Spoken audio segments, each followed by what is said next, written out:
국내에 오늘 31번째 대구에서 확진자가 또 추가가 됐어요. 60대 한국 여성분이라는데 본인이 그 17번째 확진자인가요? 그분하고 KTX를 같이 탔을 가능성이 있는데 그게 진짜인지 지금 계속 확인을 하고 있다. 이렇게까지 보도가 됐습니다.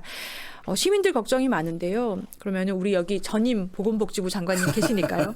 이제 최초로 감염 경로가 확인되지 않은 확진자가 2분이 나온 거죠. 네. 근데 지금 일본 상황하고 비교를 하면 일본은 이미 지역 사회 감염의 초기 단계에 진입한 것 같아요. 네. 그러니까 감염 경로를 확인할 수 없는 확진자들이 너무 많이 나오고 있어요.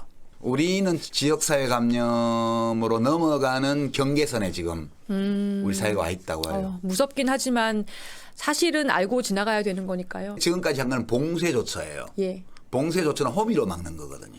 호미로. 네. 그러니까 호미로 최대한 막았는데 호미로 막을 수 있는 한계가 있어요. 호미로 막다가 어디가 뚫려서 범위가 넓어졌어요. 그게 지역사회 감염이에요. 그러면 이제 가래로 막아야 돼요. 가래로. 더 큰 그물을 쳐야 돼요. 그리고 이거 막는 방식도 달라요. 그리고 거기서 한 단계 더 넘어가면 대유행으로 가는 거거든요. 팬데믹이라고 그러는데 그때는 더 이상 이것을 막는 조처는 할 수가 없고요. 환자를 치료하는 데 집중하게 되죠. 지금 1단계에서 2단계로 가냐 안 가냐 지금 경계선에 지금 와 있는 거고 일본은 이미 이제 2단계로 이미 들어가 있는 것 같고요. 중국은 이제 대유행 단계죠 이미. 그러면은 이제 지역사회 감염으로 확인되는지 여부와 또 확인이 됐을 경우에 우리가 그동안 손을 씻고 이 접촉을 피했던 것에 이상의 어떠한 행동 수칙이 있는지 한번 기다려 봐야 근데 되겠습니다. 하나는 과거에 이렇게 새로운 전염병이 번질 때 보면 조류 인플루엔자라고 처음에는 그랬고 나중에 AI로 바꿨죠. 에이비안 인플루엔자로. 조류 네. 인플루엔자라고 그러니까 조류 독감이라 그러니까 이 닭 오리집들이 장사가 안 되고 너무 그래서 이제 닭 오리를 연상시키는 단어를 피하기 위해서 에이비안 인플루엔자라고 해서 이제 AI라고 썼거든요. 그것도 처음에는 치사율이 높았어요. 네. 그리고 신종플루라고 그래서 이제 난리가 나서 타미플루를 뭐 인구의 20%만큼 우리나라 같으면 1,000만 명분을 비축을 해야 되네 말아야 되네 이 논쟁이 있고 미국의 럼스펠드 국방장관이 갑자기 나타나가지고 뭐 안보적인 위해 요인이라고 그러면서 6천만 도스 그러니까 6천만 명분의 타미플루를 비축하기로 했다 이렇게 해서 전 세계적으로 막 번지고 이럴 때였어요. 근데 그 타미플루는 어떤 약이었냐 하면 그 2단계예요. 우리가 아까 1단계, 2단계, 3단계 했을 때 네. 프리 팬데믹 그러니까 지역사회 감염이 본격화되었을 때 이게 완전 대유행은 아니고 대유행 전 단계 그걸 이제 프리 팬데믹이라고 그러는데 그 단계에서 유효한 약이었어요. 타미플루가. 우리가 이제 1,000만 명분을 비축한다 이러면 이미 대유행 단계인데 그렇겠네요. 과연 대유행 단계까지 이 약이 필요한가에 대한 의문이 있어서 망설이다가 결국 안 샀어요. 이렇게 국민의 5%만 비축했거든요. 왜냐하면 프리판데믹 단계에서는 네. 효과가 있는 게 확실했기 때문에 그렇게 했고 그다음에 대유행이 되면 이 저작권 지적재산권 보호에서 벗어나도 돼요. 무슨 강제 뭐라고 그래가지고 우리가 막 만들어도 돼요. 네. 조류 독감 그러니까 에이비안 인플루엔자가 나중에 어떻게 됐냐 하면 대유행으로 왔어요. 그리고 몇 년 전에 예. 수백만 명의 감염자가 나왔어요 우리나라에. 예. 치사율이 계절 독감보다 반도 안 됐어요. 그게 무슨 소리냐 하면 네네네네. 이재갑 교수 나오셨을 때 우리 그 얘기했지만 예.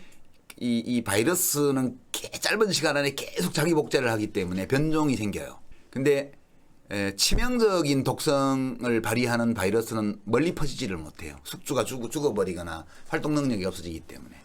그래서 바이러스가 자기가 번식하려면 새로운 숙주를 계속 찾아가야 되기 때문에 새로운 숙주를 찾아가기 좋은 유리한 형태로 그 변이 되는 놈들이 퍼지는 거거든요. 그러면 좀 더 약해지겠네요. 그럼요. 그래서 약하고 이제 전파력은 강하게. H5N1 스타일의 그 바이러스가 조류 독감이었는데 걔가 나중에 대유행으로 갔을 때는 우리가 해마다 맞는 겨울 독감, 계절 독감 그거보다 치사율이 훨씬 낮은 새로운 종류의 그냥 독감으로 그렇게 가버려서 이제 다 끝났잖아요. 지금은 그 얘기 하는 사람이 없어요. 그렇죠. 그 신종플루 얘기하는 사람이. 그러면 우리가 아직 확인을 못 하는데요. 이 바이러스는 워낙 빠르게 자기 복제를 하기 때문에 그 환자의 가금물에서 바이러스를 살아있는 상태로 추출해 가지고요. 배양해서 네. 분석해 가지고 그 유전자형이 그 전에 전 단계에서 발생했던 확진자들에게서 나온 바이러스와 차이가 있는지 없는지를 계속 추적해야 돼요. 근데 이게 이 전염병의 역사에서 보면 특히 인플루엔자 계통은 이 바이러스 계통은 대유행으로 갈 때는 항상 독성이 약화되어 왔어요.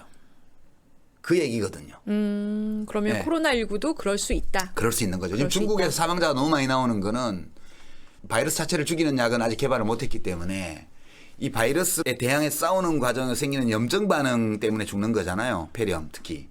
그러니까 그거를 항생제 투입이라든가 혹은 뭐 항바이러스제 투입을 통해서 걔가 활동을 너무 많이 못하도록 자기 정식을 너무 많이 못하도록 좀 억제를 하고 동시에 대증요법으로 염증을 다스리는 약을 투입해서 살려내는 건데 예. 중국은 지금 병상이 부족해서 관리가 제대로 안 환자들이 되고 있죠. 거기 제대로 입원을 해서 치료를 못 받아요. 그래서 그 바이러스 감염으로 인해서 생긴 염증 반응 때문에 사망자가 그렇게 많은 거예요. 이거는 이 바이러스 자체가 그렇게 생물학적으로 독성이 강하다기보다는 우한과 후베이성에서 주로 의료 시스템과 능력이 짧은 기간에 발생한 환자의 수를 감당할 수 없었기 때문에 생긴 일로 봐야 돼요. 그러니까 치사율이 지금 2% 정도 좀 높게 나오는데 네. 실제 제대로 된 의료 서비스가 이루어지는 조건에서라면 치사율이 그보다 훨씬 낮을 거예요. 그래서 만약 아직은 확인을 못하지만 네. 계속해서 전염력이 높아지고 독성이 약해지는 쪽으로 이 바이러스의 변종이 만들어지면서 퍼진다면 종착점은 계절 독감이죠.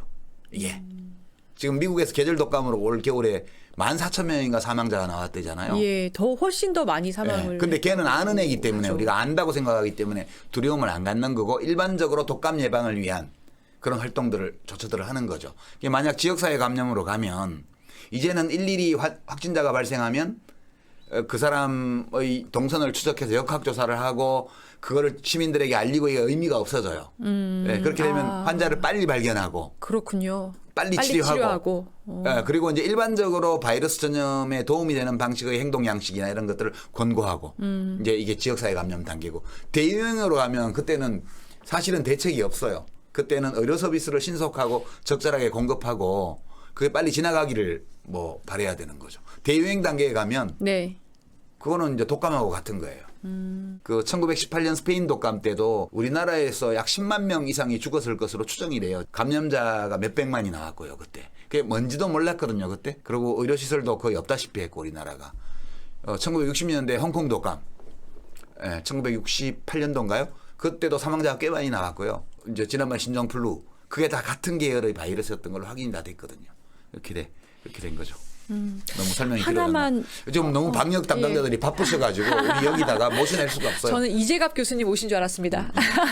지금까지 전임 보건복지부 장관님의 설명을 지금 들으셨습니다. 시간 많이 지났다. 네, 마지막으로 하나만 확인을 좀 할게요. 그러니까 우리 정부의 대응 관련해서인데요. 이게 요즘에 좀 흥미로워요. 그러니까 미국의 보건당국이 오늘 이 굉장히 이례적인데요. 일본 정부의 격리 조치가 실패했다고 발표를 했고요. 왜냐하면 미국에서 자국민을 지금 그 다이아몬드 프린세스호에 타고 있는 자국민들이 위험해지니까 지금 데려와야 되는 상황 아닙니까? 그래서 초기 방역 실패에 대해서 국제사회 시선도 싸늘하고요. 그 크루즈선 자체가 하나의 거대한 우한이 되었다. 이런 지금 비판도 많고요. 외신은 물론 일부 내부에서도 그러니까 뭐 친아베 우익 성향의 산케이 신문조차도 아베가 코로나19 대응은 문재인 정부를 배워라. 웬일이야? 라는 칼럼을 게재를 했다고 해요. 그리고 월스트리트 저널이나 뭐 영국의 데일리 메일 같은 것도 코로나 확진자 동선 파악을 한국이 굉장히 잘했다. 이렇게 칭찬을 했는데. 한국 국민들이 말을 잘 듣거든요. 아, 네. 우리나라 국민들이 그런 거 되게 잘해요. 그러니까 이 나의 행위가 공동체의 안전에 위해가 될 수 있다는 판단을 할 때는 네. 정부의 조처에 협조를 굉장히 잘하는 국민이거든요. 네, 우리 국민들께서도 잘해주신 덕인 것 같아요. 근데 우리나라 언론이 분위기가 조금 달라요. 그러니까